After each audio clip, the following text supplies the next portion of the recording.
Invitée dans l'émission En aparté sur Canal+, ce jeudi 20 avril 2023, Charlotte Gainsbourg est revenue sur le tournage du film de Danny Boone, La vie pour de vrai, dans lequel elle joue Violette. Un rôle que le réalisateur avait modifié pour ne pas choquer l'actrice. Une vie pleine de rebondissements. Il y a 10 ans, après le décès de sa sœur le 11 décembre 2013, Kate Barry, Charlotte Gainsbourg décidait de quitter Paris pour New York. Ce n'est pas un hasard si je suis partie à New York pendant 6 ans. Ma sœur venait de mourir. Je n'y arrivais plus. C'était pour moi la seule solution. J'ai découvert là-bas ce que c'était de vivre dans l'anonymat, d'avoir un rapport normal aux autres, avait-elle confié à Télévision Magazine. En 2020, en pleine pandémie mondiale du Covid-19, elle décidait de rentrer en France pour des raisons personnelles et familiales. En avril, New York était devenue cette ville déserte, de fin du monde, et j'ai eu un mouvement de panique.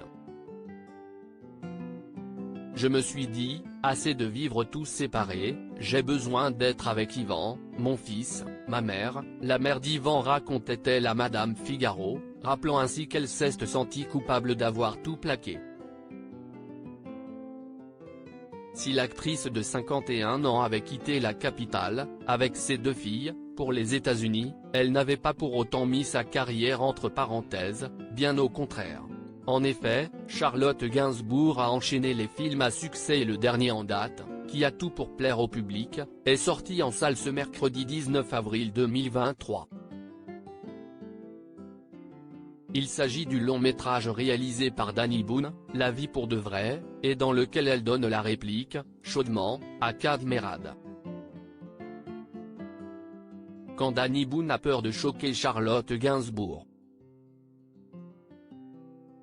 Invitée dans l'émission En aparté, sur Canal+, ce jeudi 20 avril 2023, la fille de Serge Gainsbourg est revenue sur ce rôle, qu'elle adore.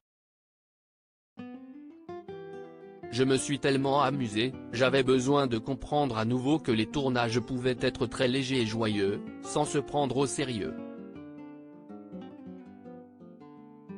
J'adore être très envahi par une histoire et un personnage, mais là ce n'était que dans la déconnade.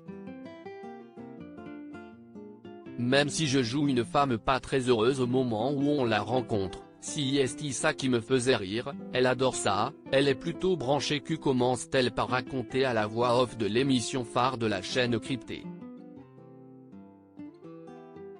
Mais pour qu'elle soit vraiment dans le personnage de Roxane, elle explique également la petite faveur qu'elle a dû demander à Danny Boone, le côté extrême là-dedans, j'ai demandé à Danny s'il pouvait forcer le trait et il l'a fait très gentiment parce qu'apparemment il l'avait déjà fait et enlevé pensant me choquer. Quand j'ai pu aller là-dedans, si est là où je me suis amusé, il faut que je puisse forcer le trait, sinon je me trouve ennuyeuse. Quand elle joue, la femme d'Yvan Attal se donne à fond, que ça choque, ou pas.